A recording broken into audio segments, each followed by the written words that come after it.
That's it, and we are live at the next in the stupendously popular. Thank you very much for all your lovely comments and your interactions and the questions that you've had joining in with these questions and answers, live interviews with various people from the horsey world.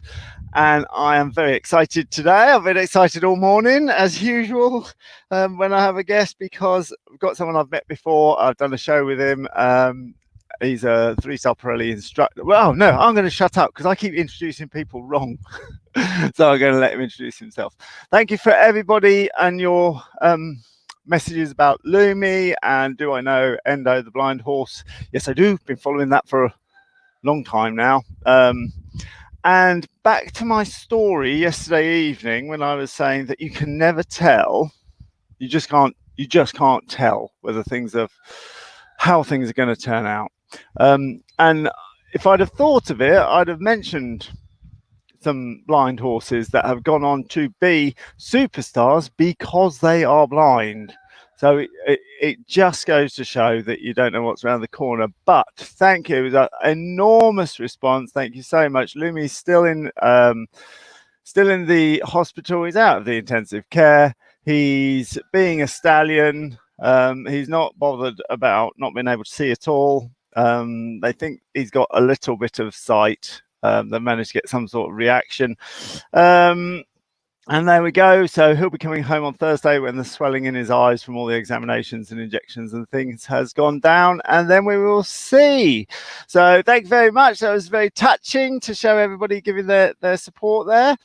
And without further ado, let's get on with the interview. So get your questions ready. If you've got horse training questions, questions about Parelli natural horsemanship, because the man that knows the stuff, if I could just get him on that. Oh, guys, I need to give you the invite.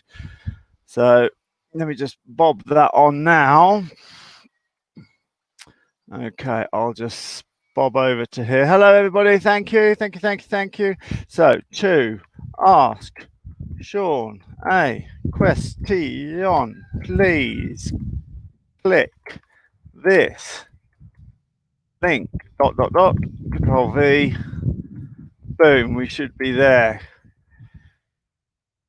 There we are, click that link. However, first of all, let's just give him 5 minutes to introduce himself. Hi, Sean, are you there? Sean, hello. Hi, I'm here.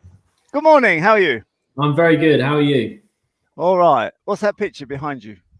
That is, I think it was a wedding present from someone. I'm not actually sure where it is, but yeah, it's a nice picture. Lovely, nice picture. In the background, yeah.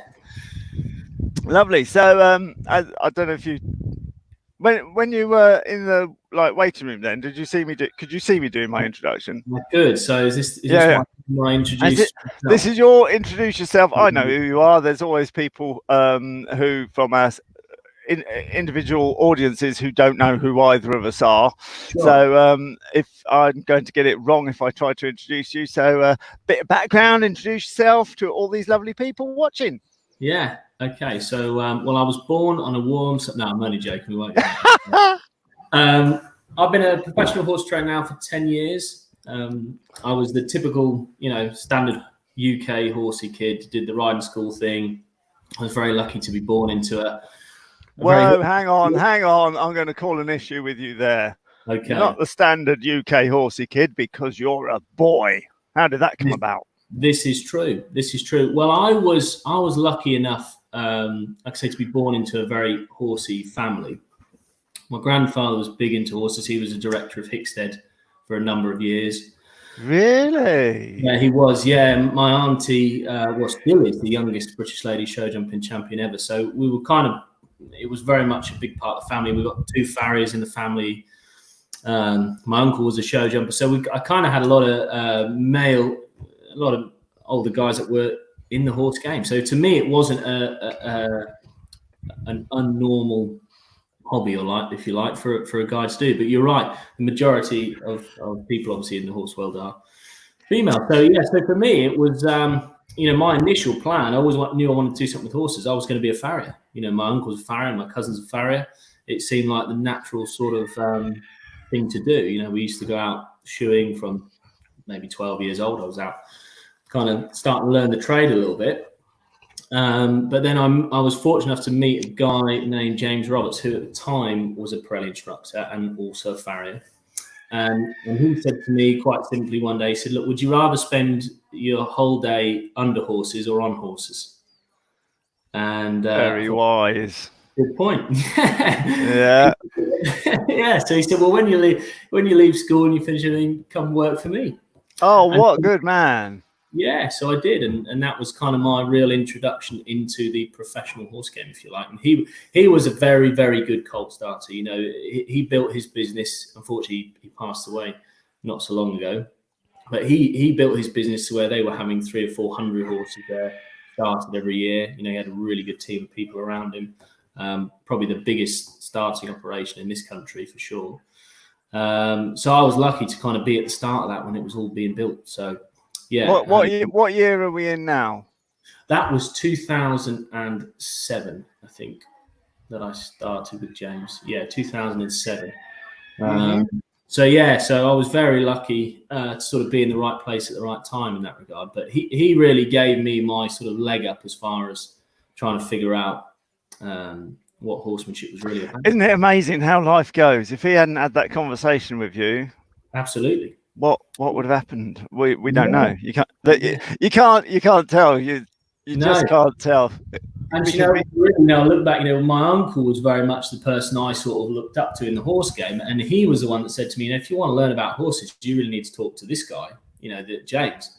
And so, without him saying that, I may have not even acknowledged that horsemanship was a thing that was worth thinking about. Right, get me with that. You were saying that James was already a Parelli natural horsemanship, or forgive me. He was a Parelli instructor, but prior to being a Parelli instructor, he was a farrier. And so he was working for my uncle, sort of part-time at the time, helping him on his shoeing round. That's how I met him. And whilst he was building up his business, because he'd spent a lot of time in the States, and so it was just kind of fresh back and earning some money shooting horses, sort of thing. Yeah. And again, without my uncle kind of saying, you really need to look at that guy and see what he's doing, I probably wouldn't have even acknowledged. Wow. Yeah. So it's kind of cool. Wow. Okay. So you're working. How long did you work with James for? About 18 months. I was there. Yeah. So again, it was a good sort of chunk of time to really be able to kind of get my head around things. And then you were watching him start horses, or you were starting them, or? Yeah, because obviously I was already a fairly competent rider. Did you always learn to ride with your family at home, or did you ever go into the riding school environment? Back to the whole boys girls things is what I'm starting to get at. Both, yeah, because my parents are the only unhorsey people in the family, really. So, I only got the opportunity to ride with family, in the holidays and that sort of thing. Okay.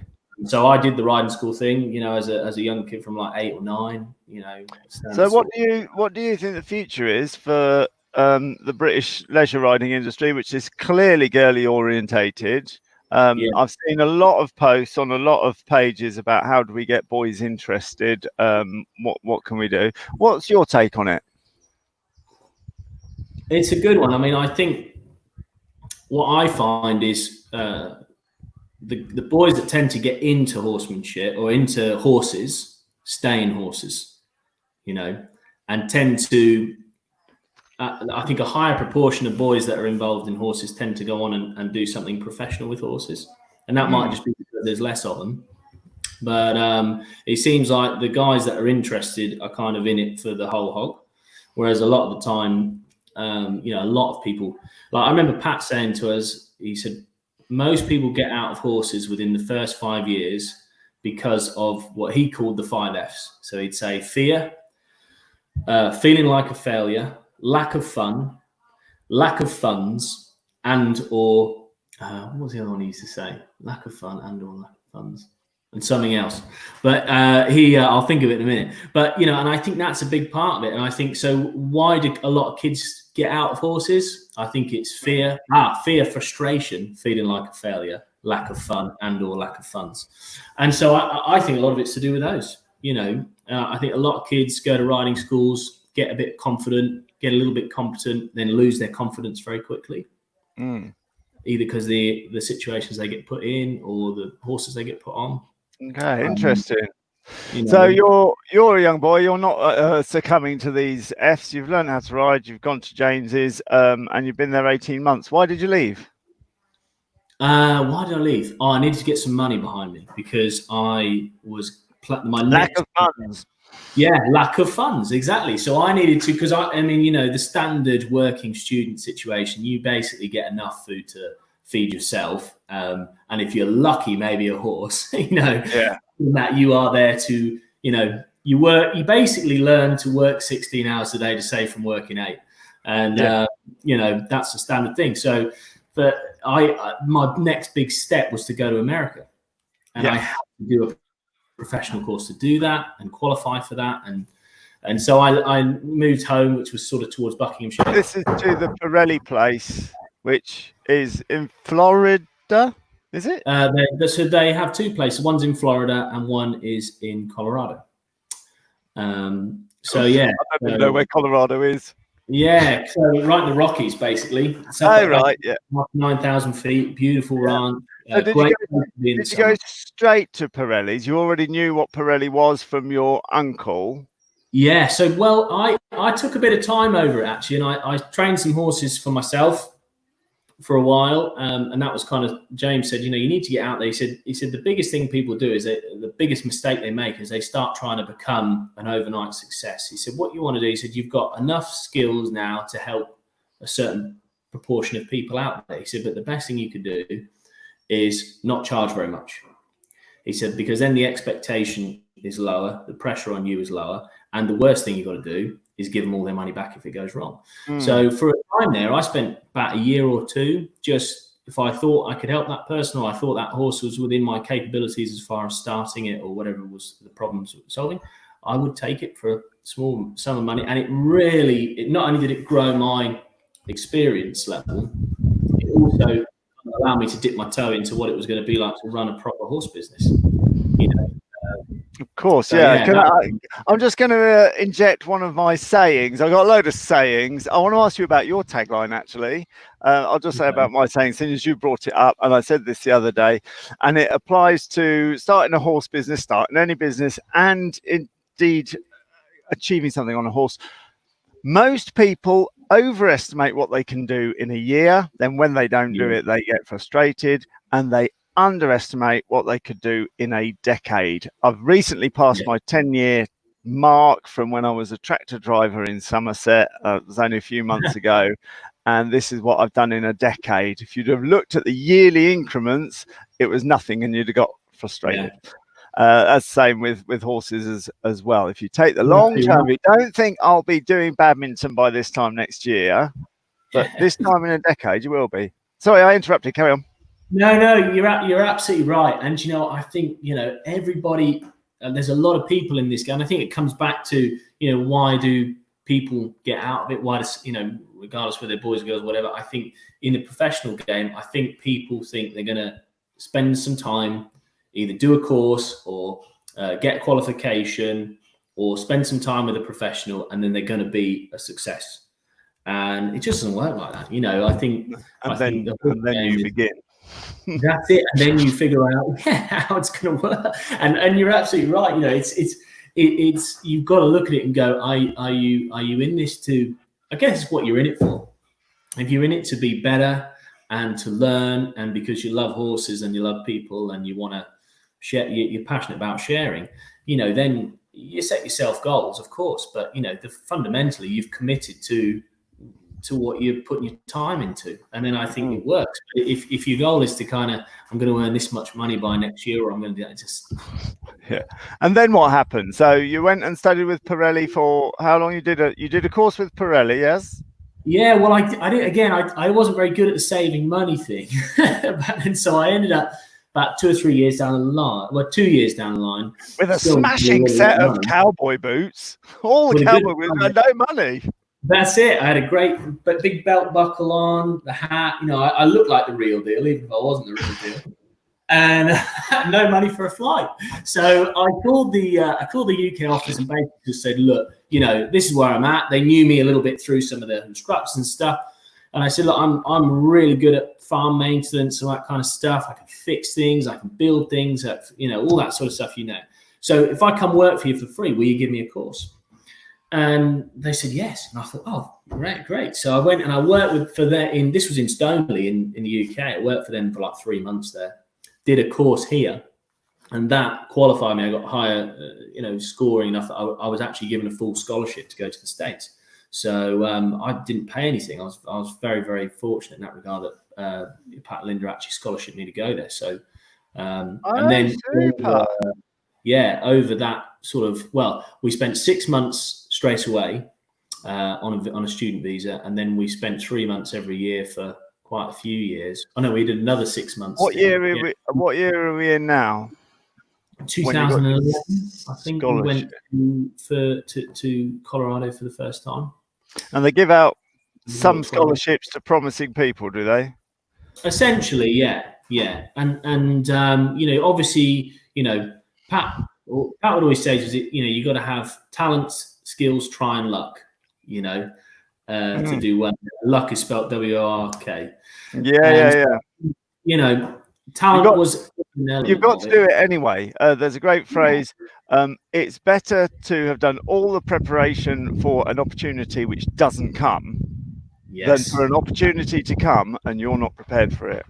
Yeah, absolutely. And I think I was quite lucky with that. You kind of sort of, you're sitting there thinking, this feels good. It's like, but I've got no money, no nothing, and I've been out of school a few years now. It's like, is this going to come off? But I'm a firm believer in that. When preparation meets opportunity is when things are brilliant. So, yeah. So then you went back over. Yeah, and I was fortunate enough within a short space of time. I was offered an apprenticeship direct with Pat. So my first thing over there was studying with some of the higher rated instructors, which was really good, and they were very supportive and stuff. And then from then are they still in contact with you now and see what you're doing now? Yeah, it's very much a community of professionals really, and we're all kind of trying to work together, to super cool. Yeah, to kind of build everything really. Super cool. Right, I'm going to start the story there. We've had Lisa waiting in the waiting room for 100 years. She's been terribly patient. So let's bob on over. Lisa, are you there? Do you want to? Hello. You need to turn your microphone on. Hi. Yeah. Hi. Oh my God. I'm on. You're on. Can you hear me? Oh no, I switched my car off. I can. While you talk to Sean, I'm just going to type in the link again. Lisa, how easy was it to get onto the link? Can you hear me? We can. I'm asking you, how easy was it to hit the link? We can hear you all the time. Can you hear? You clearly can't hear us. Yes, we can hear you. You can't hear us. Can you hear me? Yes. Maybe switch your Bluetooth off on your phone. Switch your Bluetooth off on your phone. Who's that in the background? Which one's that? Is that the green one or the blue one? I've got this set of headphones that phones my mum every time the record, every time the track goes off, it phones my mum. And then I don't know that it's done it. I don't know why my headphones do that. Can you hear us now, Lisa? Can you hear me now? Can you hear us? Lisa, can you hear us? Look. Right, okay. We can hear you. You can't hear us. Trying. They can't hear you. You can hear them. I can't hear them. But they can hear you. We can hear you. Yes, we can. You can hear me? Yes, we can. Ask hear the me. question. Ask the question. Okay, I'll speak, will I? I'll speak. This is really... Can you come on your replay?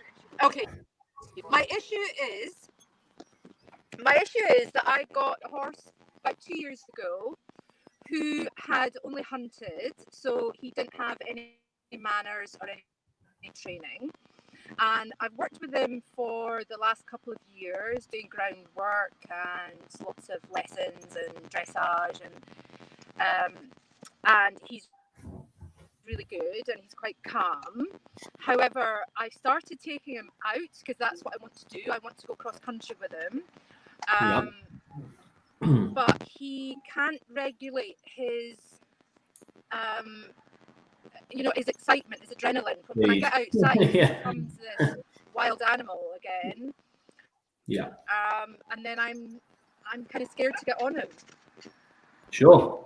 Yeah. That is my question. Can you hear me What okay do now, I do Lisa? with him?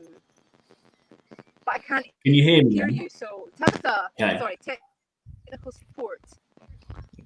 Oh, Let's see Sean, if- if you mute get me? if you no, I haven't muted you. If you get answering the question, Sean, Okay. It's a really good at one. least you can at least hear it on replay. Everybody else who's got the same issue. So yeah, go on. Just carry on. No, it's a very common one, and Sorry, I'm trying to get on again. I'm gonna mute you, Lisa, because if I can. Okay, cool. I've muted Lisa so that you can answer the question. Yeah, it's a really good one, and I think I'll start by saying, I loved hunting, growing up hunting. It's a great opportunity to develop your horse and your riding ability. But the biggest challenge with hunting is it can create a lot of negative patterns very, very quickly, because horses are pattern animals at the end of the day, and what hunting can promote is disconnect from the rider and just connect with the herd. And so very quickly, it doesn't take long before you're just kind of a passenger up there, and your horse is, following the herd, jumping the jumps, and you may as well not be there. The other thing it can really build is the horses get on adrenaline very, very quickly, and horses that you see that hunt for a very, very long time, and are the horses that end up being able to, the hunt gallops off and they can stay and close the gate and they stand quietly and they'll trot up after and all those sort of things. Those are usually the horses that have finally kind of become pretty confident in that environment. But for a lot of horses, it's a big deal. And I think we underestimate, for me, hunting is one of the most difficult things to do really well, as far as keeping your horses mentally, emotionally, and physically with you, and so it requires, I've got quite a lot of clients that hunt, and it requires a lot of maintenance. Okay, so through the summer, people need to be thinking, what am I going to do so that when we're galloping in a herd of God knows how many horses, and the adrenaline's up and things are, other horses are getting emotional and there's dogs everywhere and all these things are going on, what am I going to do to be able to make sure that my horse can stay with me? And the other thing is I think... And what can you do to make sure your horse stays with you? Yeah, good question. Yeah, I think about it like this. The rider is in charge, or should be in charge, of the acceleration and the yielding. Okay. Right. Horse should be in charge of the deceleration and the response to a yield, okay, or a turn, for example. Okay. So what that means is, like, take a car, for example. If you are on a relatively level surface and you speed up to 30 miles an hour and you take your foot off the gas, the car will bring itself to a stop. Yes. Okay? You don't have to brake. Yes. Right? Because the RPMs come down. Yes. A horse should be the same. I've heard a lot of horses where people are saying, if you get worried, just drop the reins and he'll stop. Would that be along the same lines? Well, most horses don't know it's their responsibility to decelerate. So what happens is most horses, especially in the English world, think their job is acceleration and our job is brakes. Yeah, okay. And then we wonder why, when the RPMs stay up, the brakes stop working. Yeah, well, we all know if it's a car, the revs stay up, and the only way you get to keep that thing still is put your foot on the brake. It's not going to take long before the brakes burn out. Okay. And so impulsion, what we're talking about is balancing impulsion here. Yeah. So when I look at impulsion with horses, it's emotional collection. Horses are prey animals. Mm. So it takes a lot of emotional collection for them to stand still sometimes, to walk with relaxation, to trot with relaxation, to canter with relaxation. That's what's so impressive about what you guys do in the shows, is how confident and how much understanding those horses have of what their role is, and that they're actually going against what innately nature kind of tells them to do. We've got the advantage that we're following a well-worn pattern. And that's it. Over the years, we deviate a little bit to introduce something new until that deviation becomes part of the pattern. And then by the time we've ended up 15 years down the line, we've got a hugely complicated show with horses all over the shop. Yeah. But it's all been tiny little increments. Yeah. And doesn't that show the value of patterns? You know? Oh my God, yes. Oh my God, yes. Yeah. Yeah. And so this is an example of a pattern, someone that's used a pattern, but it's become a negative. You know, horses are pattern animals. What's amazing, you know, when you go like to Colorado or these different places where there are wild horses, and you know, there's not many places in the world you can see that anymore. You know, those horses will walk the same trail, that 100-mile trail every year, almost to the footprint, and they only go there once a year. And you think, how do they? But they're so patterned in how they go about things, and people that I think we struggle in our sort of world that's so far away from that to realize the value of that for a horse. Oh, I thought of another one of my catchphrases. When you say horses need discipline, they don't need discipline, they need a routine, and it is the rider that needs discipline to apply that routine when they need to. Yeah, I would absolutely agree with that. I think, you know, I always say consistency is the teacher, variety is the spice of life. Yeah, and so getting back to the hunting situation or the cross-country situation, you know, I think by nature, humans are direct line. Yeah, we got eyes on the front of our head. We get our eyes on the prize. Yeah. So when we go schooling cross-country, the goal is to get the horse to go around the cross-country. Okay. But what I would say is he doesn't sound like he's a horse that has much problem jumping. Yeah. The problem is that he disconnects from the rider. So I would be looking to... Quite honestly, if I had a horse that was disconnected from me and running around with the herd, I'd be fine to get on it as well. So I don't think she's totally unreasonable. That's it. Absolutely. I mean, yeah, this is you're sitting on a prey animal at the end of the day, and you haven't got much breaks. Much breaks, yeah. Yeah, that's a justified fear. You know, it's a legitimate fear. You know. So what are you saying? Are you saying that you should do a 10-to-1? So if you go out hunting once, you're going to have 10 times in the arena or in your schooling, making sure that you're fixing the controls? That's good. Yeah, it's a good. I mean, as far as how you go about it, as far as how many sessions a week and that sort of stuff, depends on how extreme the horse is. You know, I have had people come to me and I said, look, you need to not hunt for this season, and we need to spend 12 months getting this horse. This horse is a really nice horse. You've just blown his brain, and every time, and it gets to the point where sometimes the lorry pulls in the yard and the horse is already getting on adrenaline. Cooked it is the phrase that I use. I don't know if you use that phrase. Horse has been cooked. Yeah, absolutely. Yeah. And so if you see, I think about a horse that has that level of impulsiveness. I call them northaholics, as in they only want to go north. Their brain, you know. So how do you get a horse to stop going north? Get them thinking south. Yeah. And so transitions and you know, teaching a horse to back up, teaching a horse to head towards a fence and stop and drop the reins. Yeah. Make sure it can stand still. You know, standing still is just somewhere between going forwards and going backwards. So these are things that I would be, the emphasis, the number one thing has to be on, is he with you or not? And if he's not with you, do something about it. And I would use transitions and backing to start with to build that, because he's become a northaholic. So we've got to go south. Yeah. And you know, even a trot to a walk transition is a southern transition. You know, it's coming back. It's the opposite of this cumulative spiral of behavior. Oh my! Exactly. My camera's back to front. So this cumulative spiral of northwards behavior, of more and more excited, more and more. Oh, we're going hunting. Ah! Absolutely. South of we are and going. Then you have to add other horses into the mix too.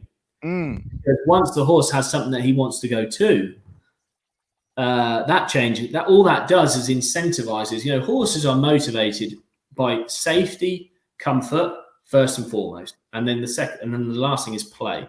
And people get a bit confused when I say play, because they're not really quite sure how that relates. But if you think about horses in the field, What motivates them to do more than eat grass? They get spooked. Yeah.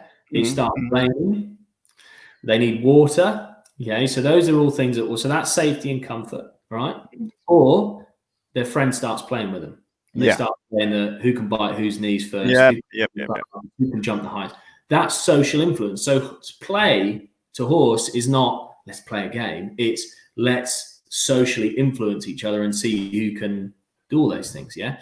So those are things that motivate horses. So he has to seek more relief with you than he does with the rest of the herd. And so when you add horses to the mix, other horses, that changes the game, you know. So is a question, because when I get to this analogy and people find an external circumstance as an excuse not to take responsibility. So the other horses are messing around, therefore it's not my fault. And I then use the analogy that in American culture with the wild Mustangs, there's 1,000 horses worse than messing around. You're going absolutely potty. And what do the drovers use to cut up the herd? Horses. So horses don't necessarily have to pick up off other horses' behavior, because those Mustangs are going mental and the horses coming out are doing the absolute thing that the rider says. So have you got any views on that? Absolutely. Have you ever done stockman work, cattle cutting and a lot? So my horses are so my job is to teach the foundation and and I teach people about horse behavior, which fundamentally means understand how your horse learns and be a good teacher for him. So when you hit problems, you know how to I'm always about self-diagnose. I want people to be able to diagnose a problem, have a strategy to fix it, right? But my goal with my own horses is I develop California-style bridle horses, which is a classically trained cow horse. So, I mean, I was working cows. I worked cows every weekend this month. Spend a lot of time in the States, and we show in Europe with those horses. And for me, it's the biggest thing about cow horses, they have to have incredibly balanced impulsion, because they have to stick the RPMs right up and drop them right down. And so this is what I mean. How is the cutting horse seeing itself different from the Mustangs that it's cutting? Well, again, that's a good question. So a lot of that comes down to horses are looking for something to synchronize with. Okay. And so you have to be something that the horse wants to synchronize with, or he'll find something else.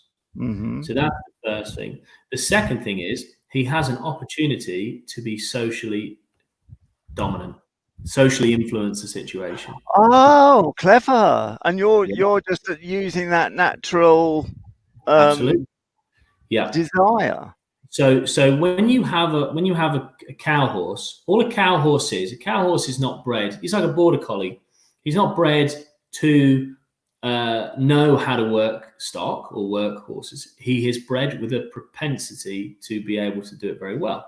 So what he has is he has a propensity to detect motion and intent higher than any other horse. So the average horse has about 90 times the ability to detect motion than a human eye, in their eye. Okay, because of the way their eye works. Okay, cowbred horses, like some quarter lines of quarter horses, Spanish horses, have 120 to 130 times the ability to detect motion than a human eye. Okay. Wow, I never knew that. So that's why a lot of those Spanish horses are very, very good liberty horses. And the same, horses that tend to have it, and they also have a huge propensity to bond. So that's why cow horses are often very good at liberty too. Because a horse will bond with the cow, and they'll also be bond with the human, and they see every little change. You only have to watch any of those big liberty shows to see that those horses. You can't see what the person's doing. The only analogy I've got is a little counting act where when the horse got to 6, it stopped. But it's because it's picking something up off the person. So we had to because I follow pattern as well, so I keep it at 6. I always prime someone in the audience beforehand that they're going to say 6 when so I'll choose me mum or something. Yeah. No, madam, think of a number. Yeah. Say 6. But quite honestly, the horse would stop at any other number, but I rely because it would pick up on my tiny motions. Sure. But I keep it at 6 because I rely so heavily on pattern in my. Yeah, and that's it, and that's patterning works really well with horses that run patterns like yours and dressage horses. Any other, there's some Western disciplines. So, a question too. Undoubtedly, there will be people watching this who's going, "Oh, those boys, they don't know nothing." Talking about pattern. When you're not, your horse isn't allowed to see the course, for example, and you've got to walk the course yourself. The whole point of that is that the horse is being responsive. Sure. And cutting cattle and everything else, we're not following a pattern. You can't predict a pattern. Yeah. And the courses are designed that the horse will have a choice to go this way or that way, and you've got to be quick off the mark, turn around and go this way. I mean, they're crazy. You've got to be turning around and going for this fence. The horse has no idea. How does that fit in with our current conversation about pattern? Well, I think that's a really good point. I think it just shows you that it has to be about way more than patterns.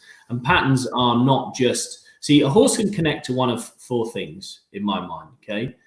Pattern, an obstacle, another horse, or you. What was the second one? It just cut out there. So pattern, an obstacle, like a trailer or a cone or a corner in the arena. Okay, so like in a positive way, that'd be like barrel races. They know where the barrel is. They enter the barrel. Horses, obviously, I don't do jumping, so I'm talking a bit guessing. Carry on. Yeah, a cow would be another one. There's 2 kinds of obstacles: ones that stand still and ones that move. Yeah. So the psychology of training a jumping horse is not dissimilar to training a cow horse. The only difference is our target move. So when you the big thing is that the horse has to connect to you, and so the horse has to understand what his job, how to do the job. But if you still needs to be a dialogue. What happens is either the rider is the dictator and the horse doesn't get to think, or the horse takes over and the rider doesn't get to have a say. And I think when you master the art of a purpose-driven sport like polo or jumping or cows or like what you guys do, there's still a lot of variation in that. You guys are somewhere half between a pattern and then also a lot of variety. You have to have a horse that it has to be a dialogue. Super. Let's go takes language. Let's go to another question. That's fascinating. It's funny because what you're saying, I know it, but as you say it, it's lovely to have it solidified like that. So how is it that you've managed to solidify it like that? Because there'll be loads of people on the questions here going, of course, and who do you have conversations with to make this make you so eloquent? Yeah, I mean, I sort of hate to say it, but it comes back to the P word, big man Pat Parelli. He's probably, I always say Pat's probably one of, if not the most controversial man in the horse world. And but I tell you, what he has been able to do is demystify and kind of create a system that helps you diagnose this stuff, and a lot of that was what gave me the opportunity, the kind of the foundation, that word, the foundation, if you like, to be able to put all this together, and so I really have to credit him, with that. But for sure, Mike Bridges is another guy. He's a California style vaquero, phenomenal classical rider, probably one of the best riders. He really is a phenomenal horseman. He's taught me a lot about how to build that engagement and power in a horse in a way that they want to go there, not just because you told them to go there. and also patterning as far as patterning maneuvers, so that the horse does it enough that he knows that maneuver without us having to manage him all the time. Super. Right, let's go to another question. Karen's been waiting patiently. Karen, you're coming on. Hang on, let me just get the cursor. Where is it? There it is. Hi, Karen. Hi, Karen. Hiya. I've been listening. Hiya. I've been listening to all your things, and what you've been saying is very true. A lot of people around where we go actually hunt. And when I moved here 2 years ago with my young horse, she'd never really been out with groups, and we'd done a lot of groundwork and a lot of things. And I started going out with people, and she started trying to race everybody and going off in gallop, which then put my nerves back again. Sure. And I thought, no, this is not good. And as Carl knows, I started working with her and gone back to basics and bite sizes. And I'm now up to the stage where I'm cantering her again in the school, because the lockdowns helped me to like get my mojo with her again, if you like. And we've worked hard. I mean, I'd like to be able to hunt her, but I don't know whether I've got at the moment the right tools at the moment to do that. Sure. But we're definitely doing our dressage and working on that. And she's done jumping, and like you say, it's when we jump, we're off, and she's so big in a jump, she has to learn to come back to me. Absolutely. With it. She's a Trucane horse. She's 16 hand, and I've had her since she was like 4 months old. Yeah. What's your time scale for getting? Sorry. Carry on, Karen. Sorry, I interrupted. My time scale, I haven't got a time scale at the moment. I haven't got a time scale because I think I have to go with what I'm doing and go with and how I'm progressing with her. And at the moment, we're struggling with our canter and just pressure. Getting her back down and trying to get her out. Yeah. Perfect. What was your question, please, Karen? I've got no pressure because just how do I work it up now from the canter and start her off in a group if I want to go with a hunt? Yeah. So I think about it like this. It's our job to do it. It's our role to take care of the principles of the training. Okay. Principles are more conceptual than techniques. Okay. It's the horse's job to take care of the timeline. Okay. So the first and foremost, you've got to think what is your horse's responsibility. Okay. Every horse should be able to maintain gait, maintain direction, and look where they're going without being managed. Okay. So for example, without being asked to keep going, or without being asked to keep slowing. Okay. So what I would think about, the first thing you want to make sure you can tick on this is that you can walk, trot, canter on a loose rein in the school. And if you have that, then you need to start thinking about getting to a bigger space. Yeah. Now, it doesn't mean you have to go out on a hack. You might find the biggest field you've got. You might find a field that's just twice the size of your arena. It doesn't have to be head out into the big world and see how it goes. But the priority has to be that your horse understands what their responsibility is before you add lots of horses to the mix. Yeah. Okay. The next thing I like to teach horses is what I call leapfrog. Okay. So if I go out with a group of 3 or 4 horses, we'll start in a walk, and I'll have the person at the back trot to the front and walk.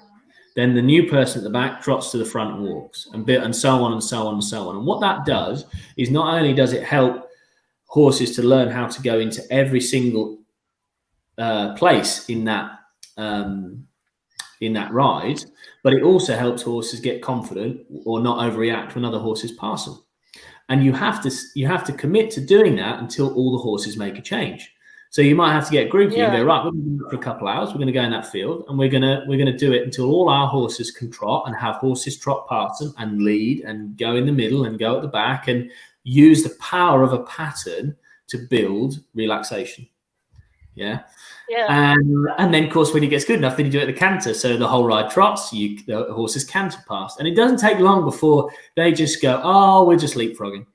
And they just settle straight down, and you can have horses starting to canter in a herd. You know, one of the things I did about 7 years ago, I had all these problems coming up, and I was going to give lessons and clinics, you know, in arenas and open space and all that kind of stuff, cross-country courses, you name it, but we couldn't get to the bottom of a lot of this. So what we decided to run was a clinic in the New Forest, and they're still going now. You know, every year we run, like last year I ran 6 one-week clinics down there, because what people needed was an opportunity to be helped in situations like you're talking about, where there's a group of people, your horse is losing its mind because of overreacting, or there's bridges or rivers or other horses freaking out or whatever. And it's like, what does it take to get a horse to be not only confident in the herd, but then most importantly, confident when the herd goes away?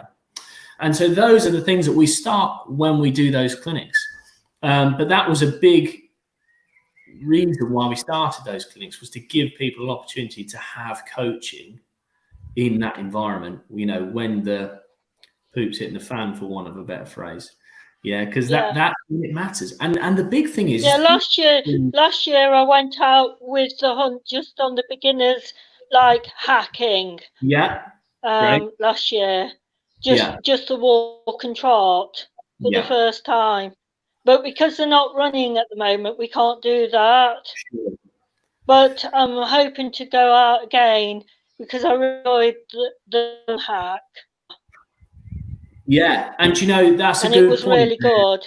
But because she gets excited.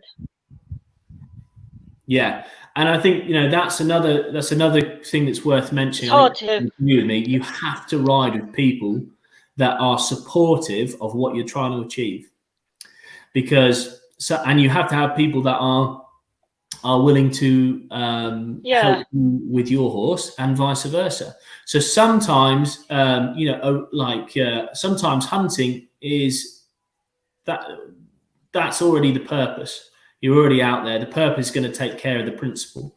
But what you want to do is see if you can find a group of people that will happily ride with you and do what the horses need in that moment in time, so that they're ready for when you take them to the hunting. But the thing is, Sean, you organise that. No, I get you with that, because I can go out on my own sometimes and have a good gallop, but not always. But I haven't recently, you know. Karen, if I might interrupt, what I was just about to say to Sean, Karen, that makes sense. was it took you to organise that, Sean. It took you to organise the leapfrogging idea, and it took you to organise people coming together and organising a camp. What I'm saying to the whole of my audience, who all share that, is do that. Someone needs to step up and say, I am doing a bomb-proofing camp. I am doing a leapfrogging camp. I am doing a desensitizing camp. And it takes somebody to step up and do that. And if any of you are thinking, oh, that's all very well, but I haven't got the people to go out with, I run on this principle that if you have an idea, you must do it. Yeah, it's not always the wisest principle to have, but nonetheless, I'll go with it. I think I've had some great responses here about the leapfrogging idea is fantastic, and you simply have to do it. It's no good wishing. Wishing won't fix your horse. There we go. Thanks ever so much for your question, Karen. No, you've got to actually get out and do it. Yeah, fantastic. So. Brilliant. Thank you for coming on the show. Karen, before you go, can you just tell me how easy was it to get onto the question? It was very easy today. Yeah. Yeah. You just it was hit really the button. good. So anybody, thank you very much, Karen, and see you later. Very easy. See ya. So anybody who's got a question for Sean, please just hit the button. I've put the link on several times. I'll put it on again. This isn't an opportunity that comes every day. So if you're thinking, oh, I need to get a question, and you're feeling like, oh, I haven't got the time, find the time. This is the time. Hit the button, and there you go. Maria's been waiting very patiently. So we'll bob that on. Maria, hello. Can you hear us? Hi, Maria. I can, thank you. Do you hear me? We can. Excellent. Okay. I've been listening, obviously, to some of the comments, and particularly the first one where they're saying about the adrenaline going high. Mine's actually the opposite to that, in that I can't get him to move very easily, which is surprising considering he's an ex-racehorse. So we've been doing, so I've had him a little while, but we've been doing exercises and that in the school with him and playing different games, desensitizing him, doing all sorts of things, but he's very reluctant. He's quite happy and walk, do whatever you like, not spooky or anything like that. But he's very reluctant to sort of trot or canter or do anything sort of at a faster pace. So I just wondered if there's any sort of exercises or anything you could sort of advise, where I could sort of encourage that a bit more. No, that's a great question. My first question is: would you say he's a horse that's confident by nature or unconfident by nature? I'd say confident. Okay. He was initially quite sort of pushy and that particularly with me, but with the work I've been doing, that's sort of helped a lot. Good. So firstly, I think about horses in the same way as people. Some people are more introverted by nature. Some people are more extroverted by nature. And how you get the best out of that person depends on that a lot of the time, And then the other thing is, are they confident by nature or are they unconfident by nature? And I think about, horses the same as I do when I teach people. So he's a horse that's confident but introverted. Okay. So for horses like that, what that means is it's all about the destination. All about the destination, not the journey. Okay. Yep. So with horses like that, I think, how do you get? I can't quite. I've got to go the other way. I'm doing the same as car. But for this much, so this much effort for this much time, rather than this much effort for this much time. So the first thing is I use a location, and I usually start with the corners. Okay. So I'll ride to a corner, stop, let him sit. Because remember, he's motivated by relief. Okay. When you leave the corner, you now have permission to expect a response. Okay. That comes back to the attitude of justice, if you like, which means be fair. So now the only way to build responsiveness, well, there's two ways actually. Patterns is number one. Okay, so the pattern is the destination, the corners, right? And or firm but friendly phases. Okay, so you might want to use a stick or a string or maybe your leg, and you slowly increase the intensity of that until he thinks forward, and then you release. That's the important thing. Okay, you build that up. When he gets to the corner, let him sit. Let him sit there for a minute or two. Okay, go to the next corner, and I bet you it won't take long before he leaves one corner thinking about getting to the next one. Okay, you with me? But you have to.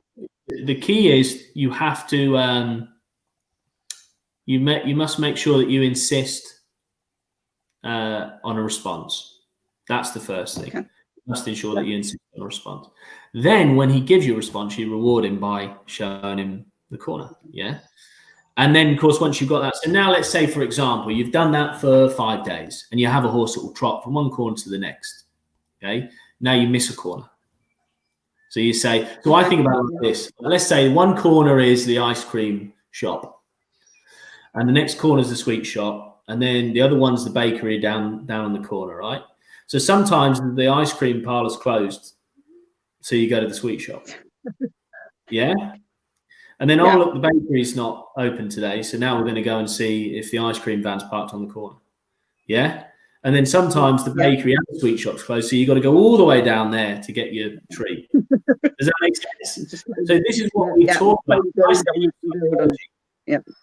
When I say use psychology, this is what I mean. Yeah. Yeah. Yeah. So, no, I'm sorry. He's definitely been testing my psychology. Yeah. Yeah. Can I just interrupt you, because you're giving out gold here. It's absolutely super. So have you got any lessons on the internet, or is there courses you can do? Touch, yeah. So, do a bit of promotion here, because people are saying, I've got somebody saying, where does the New Forest Clinic take place? Other people asking questions. Yeah, so do a bit of blatant self-promotion here. Yeah, I'm bad at this bit, but yeah. So basically, I have virtual lessons set up on the organised equestrian website, Horsemanship Hub. So if you want, it's a really simple, quick, and easy way to get virtual lessons with me, and you basically send me a video, watch it together over a Zoom chat, which is good at these times, and particularly when I'm really busy. You can also book private lessons. I also run about between 30 and 35 clinics a year. What's the best way to get in touch with you? Through your website or through your Facebook page? Yeah, through the website or through Facebook is fine. So the email address or the website address rather is www.seancoleman.horseman.com. Hang on. Sean Coleman horseman.com. Yeah. Yeah. Okay, I'll just put that in the chat so you can all have a look at that now. And the email address is info@colemansavycentre.co.uk. info@colemansavycentre.co.uk. Okay, sorry for interrupting. Maria, would you like to get back to Sean on what he's just said? I was going to say, it's certainly something I shall be getting out there and trying. Obviously, in the lockdown, I haven't been able to sort of do too much other than continue with the groundwork. So you were saying about patterns. Yes, I've been going out and doing sort of similar things each day, but it's always, in my sort of view, if you're doing the same thing but getting the same result, but obviously I wanted a different result. So that's why I was just looking for the next stage, really. What else could I introduce? Yeah. And it comes back to his responsibility is to maintain gait, maintain direction, and look where he's going unless asked otherwise. So you do have permission to ask him to offer more. And then you reward that. Yeah. So don't feel bad about that.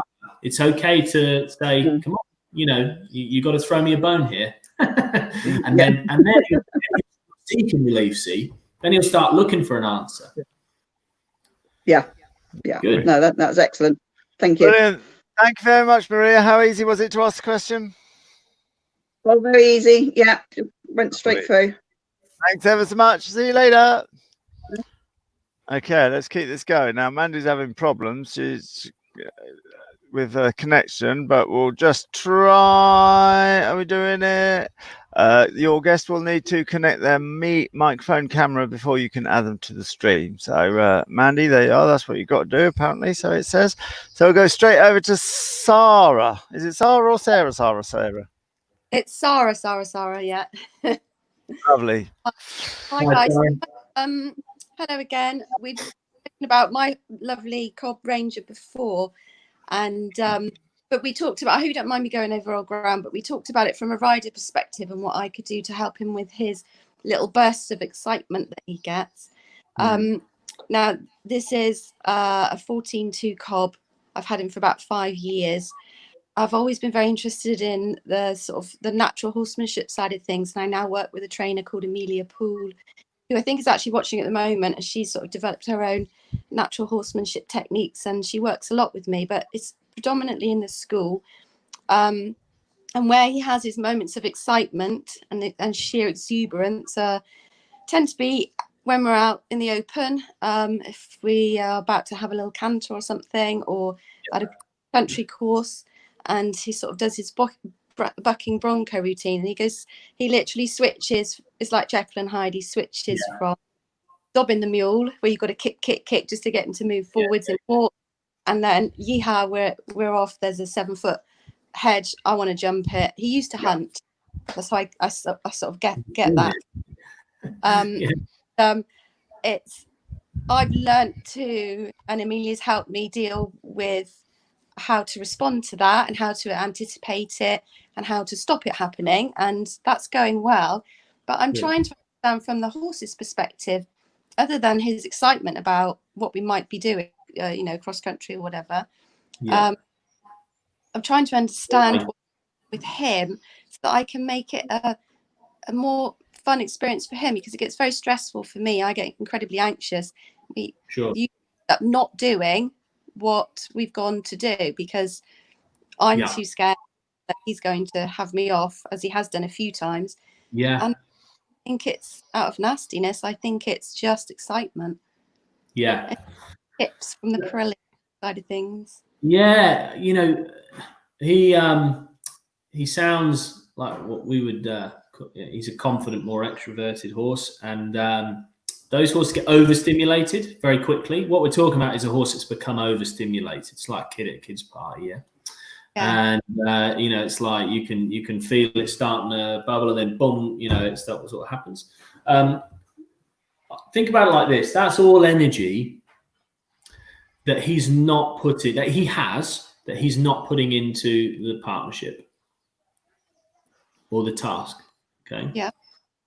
And I think what happens a lot of the time with horses like that, because we're anticipating the fact that that could happen, we don't.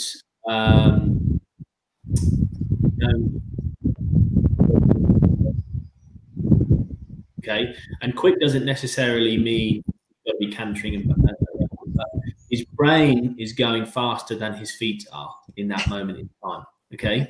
Think about it like that. His brain's going faster than his feet, and then all of a sudden his feet catch up. But what always happens with extroverts, especially confident ones, is they go that way. Unconfident ones go that way, right? Okay.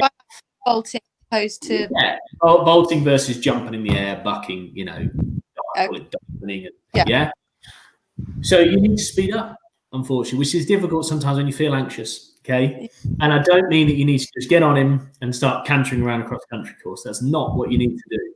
But you do need to be faster. You need to be more provocative, and you need to be more interesting. Okay. Now, I would start that in school.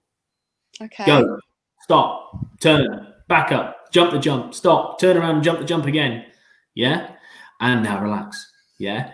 You have to match his intensity in a way that you feel safe, obviously, but you have to match that intensity. So as his intensity comes up, you keep it up. And then when you start to feel him think about going, well, maybe we could soften a bit, then you soften. Okay. And then he'll start to be the horse that you want him to be, which is the quiet, calm, connected, responsive.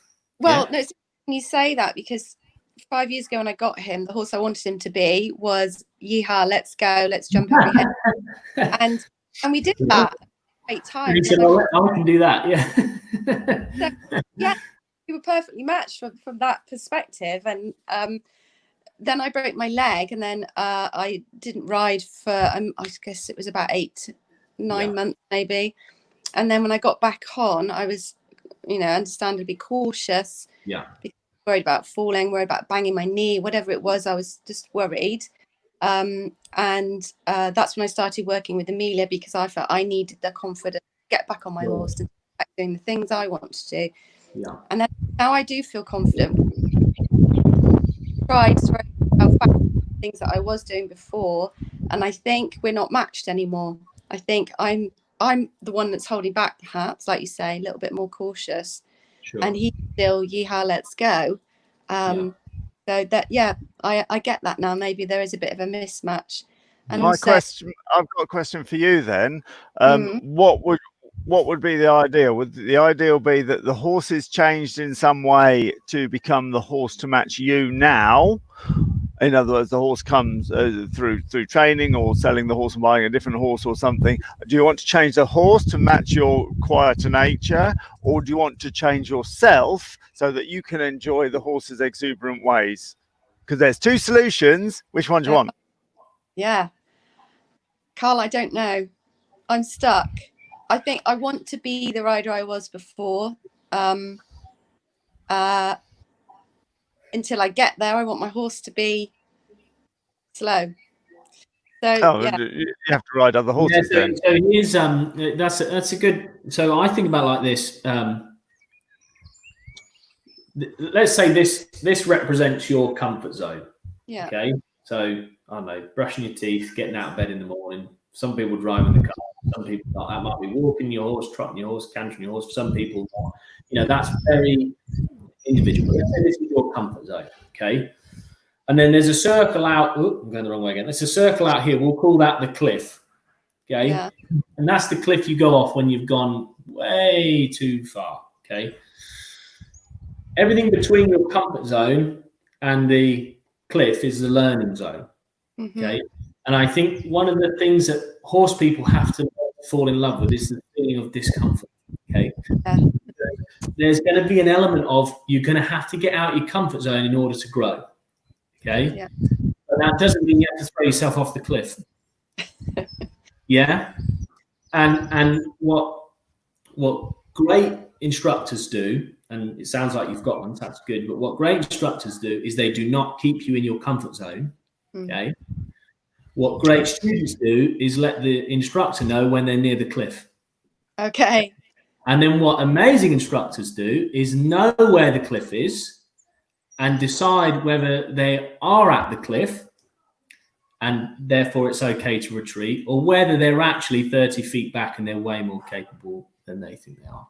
Okay. So I would not be discouraged by the fact that you've lost your confidence and your horse needs to do, could have a better leader right now. Okay. I just think it's about stretching your comfort zone, and that's the only way to grow for you and for your horse. So just dip your toe, and whether that means, it sounds like it's open space that brings out the worst. Is that right? Open space and herds. Yeah. So other ponies, because he used to hunt, I suppose. Yeah. Okay. So is he good in the arena as far as that? Yeah, he's only had one little hiccup in the arena. Unfortunately, my daughter was, when you say arena, do you mean riding school or competition? Say again, sorry? When you say in the arena, in a horse arena, like, do you have the same problems in a horse arena? Only once, and unfortunately, my daughter was riding him at the time, so she fell down with quite a big bump. And again, we were just doing she was just doing circling, jump, circle, jump, and she'd done it 3 times, and then suddenly he decided to go yeehaw. Because he's bored. He's bored. Yeah, he's bored. Yeah. Like, think about it like this. I like to give human analogies because it helps people understand. It's not necessarily how the horse thinks, right? But the naughty kid in the classroom, okay, who's swinging on his chair, looking out the window, chewing gum, whatever, playing with his pen. Is he naughty or is he understimulated? Yeah, he's unstimulated. Yeah. It's the same thing. I was that kid, and I was a bit naughty in school. So my teacher would say to me, "Hey, pay attention." I'd say, "Be more interesting." Yeah, it's the same thing. Who's going to take responsibility for him being the horse that you want him to be? Yeah, and that's about, we take responsibility for being provocative enough, and you can be provocative at a walk. Well, that's where we are at the moment, actually, because we're currently on pause because he's lame. He's got swelling on his tendon, and it could be a long time before he's back to being the horse he wants to be, because he's not fit. So we are on pause. So I guess we have an opportunity now to build that up together. And which do is it on the ground first. Do it on the ground first. Play with him faster. Build his intensity. Yeah. Go forwards, go backwards, turn, come this way, jump the jump, now stop, now go back and jump the other way. Go stand on just get it interesting. And then when he looks at you and says, "Can we just chill out for a minute?" Go, "Oh, all right then." Okay. Yeah. Now it's his idea to be the nice, quiet, calm horse, not you going, oh, can we just keep it easy today? Yeah. Yeah. So sometimes warm up strong to ride soft means play with him intensely on the ground so that he can be the calm horse. Okay. Thank you for that. And thanks, Carl. That's a very thought-provoking question that It was, that yes, it you've given me. was super. When you look back on the replay, watch how your face changes as soon as you consider that this self-identity as someone when the horse does a little flashy spin, if you and everybody around you goes, whoa, if you were to give a cheeky little wink and go, yeah, yeehaw, and then zoom off, you'd feel like, oh, but that was you. Yes, it was. You know what that feels like, and if you have that as a goal again, I want to be that person. If you genuinely want to be that person again, then focus on that. And then what Sean's just said will make so much sense. I've got a neat little trick that I love to do. I just like to do it because the horse can do it. If I go past a bush with a gap in it, I'll just stop. Whether I'm going at walk, whether I'm going at trot, I'll just stop. And this horse is just really good at reversing around a corner and just disappearing as if I was Dick Turpin about to jump out on a stagecoach coming past. It's just a neat little trick. It's only a walk and trot, but it's a lovely little game. Other people can't do it, so that makes me feel cool. And it's a little... You could have a whole series of those little responsive games that make you chuckle and wink and say yee-haw, but you're still at flipping walk and trot. But that will get that person back again, that person that you want to be. So training your horse to be responsive doesn't mean that you have to go fast. Okay, so thank you for that, Carl. And the reason I found you on the internet, if you like, is because I have changed as a rider, as in terms of my confidence, and I do genuinely want to get that back. I am trepidatious about getting that back and the journey to get that back. I've read your PDF. I mean, is there anything else you can point me out in terms of your resources that you offer for getting that confidence back? If you go onto my page, at the top, at the bottom of every email that I send out as well, you're on my email. Yes, you'll be on my email list if you were on the PDF. So at the bottom of every email is all the resources that I've got, the book, the free downloads, and then stuff that starts at £7 and then builds up.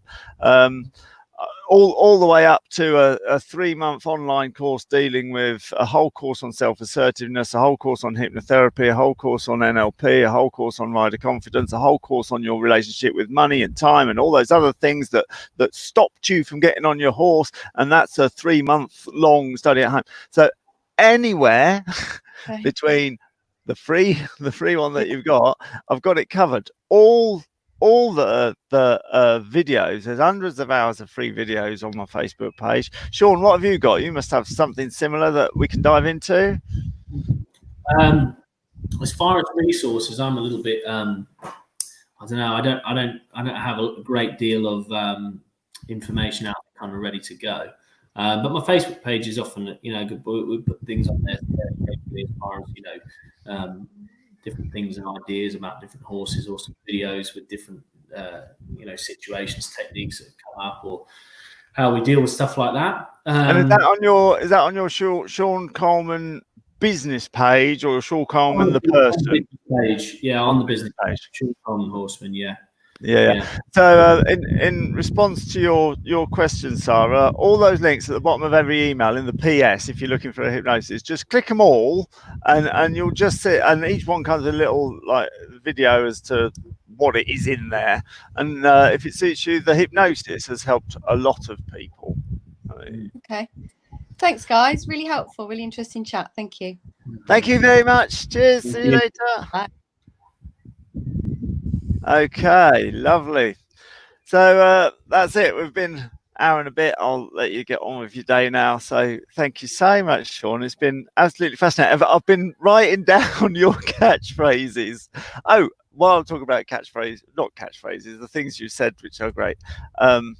when I speak to Zana on a morning over breakfast, that's where we have those conversations I was asking you about. But stuff like you've just said, it's your responsibility to show the horse principles, and the horses it will show you the timeline. Sure, yeah. Genius. So yeah, thanks very much for that. Your catchphrase, I posted it up on Facebook, and what is it? It's I want to teach the horse to be better for you, so you can be better. No, what is it? I've forgotten. I'm misquoting you. Oh, no, it's good. Yeah, I always say my goal is to teach people to be better for their horses, so their horses can be better for them. There we go. Now, to me, that is it in a nutshell. Beautiful. Right, guys. I put Sean's website on in the chat there for the last time. Just before you go, Sean, what's your website? It's seancolemanhorseman.co.uk. You can get. We obviously do clinics, lessons, virtual lessons, horse training. Now taking more horses for training again, which I haven't done for a couple of years. Had some back issues, but I'm back in the game with that. And yeah, we'd love to see you. Love to help you with your journey with your horsemanship. So, Boom, boom, take the room. Thank you very much. See you later. Have a lovely day. There we are, ladies and gentlemen. That was the man himself. He knows a lot, doesn't he? Not a lot of people know a lot. The help's out there, but I'm particularly struck by the amount of times that he's got a principle, a general principle that we all know, and he's condensed it into something you can just latch onto, into no nonsense phrases which are just like, of course. That's super. Thank you very much for joining us. And if you know any other horse professional who would make a wonderful interview, I'm currently talking to barrel racing, so I hope that comes off. I would love to know about barrel racing. It's going to be terribly exciting. So I'll get onto that this afternoon, see if we can arrange that. Yeah, so if you know somebody in the horse world who you think would make an interesting interview and help people out, let me know, let them know, and I'll see you tomorrow. Bye.